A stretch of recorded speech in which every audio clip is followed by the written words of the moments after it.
Hello, my name is Benjamin Hart. I'm an American attorney and the Managing Director of Integrity Legal here in Bangkok, Thailand. As the title of this video suggests, we're discussing the BOI or Board of Investment here in Thailand. Now, we have assisted a number of clients with matters pertaining to the BOI Board of Investment in obtaining concessions associated with BOI, and there are many. There are tax concessions associated with BOI, certain immigration concessions, labor concessions, work permit concessions, etc.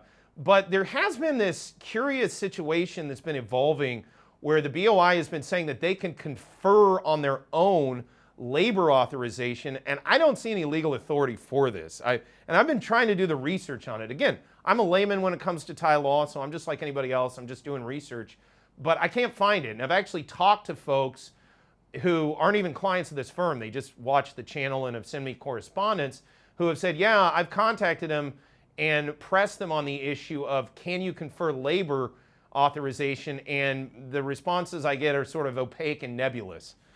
That said, I thought of making this video after reading a recent article from the Pattaya Mail, that's pattayamail.com. Article is titled, "Does Thailand Really Want Humble Expats Anymore?"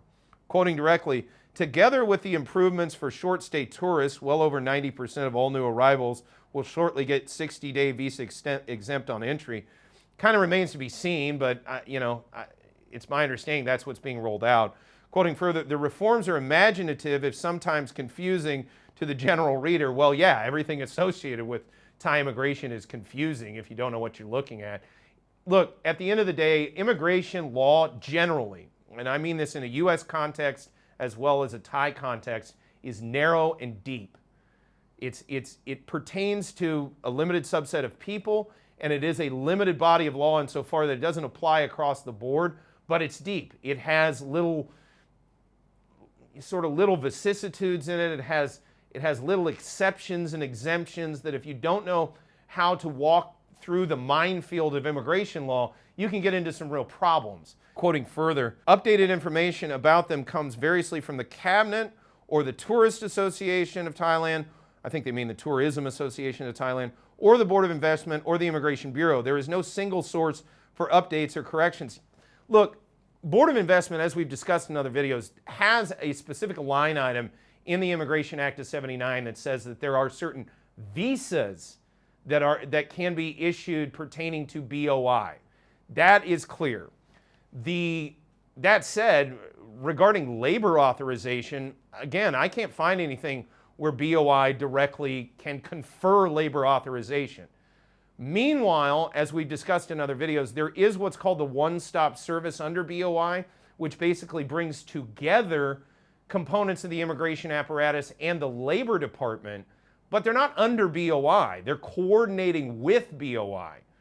So I don't know where this conflation came from, that BOI in and of itself can confer labor authorization. And I don't bring this up to be a party pooper against foreigners or something. I bring this up because these are the kind of little issues that are seemingly semantic, but that a foreigner can watch themselves get sucked into the undertow of the Thai bureaucracy if they get on the wrong side of one of these issues. And, I can see a scenario where somebody is working and they think that they're work authorized, and then they're arrested by, a Labor Department officer or even immigration who says, no, yeah, you got a visa, but you're not work authorized. They're two separate things in Thailand, and you have to really understand that when you're understanding how labor authorization works here. And even at the same time, yes, BOI has its own line item for visas, but it's my understanding it's visas in a business visa context.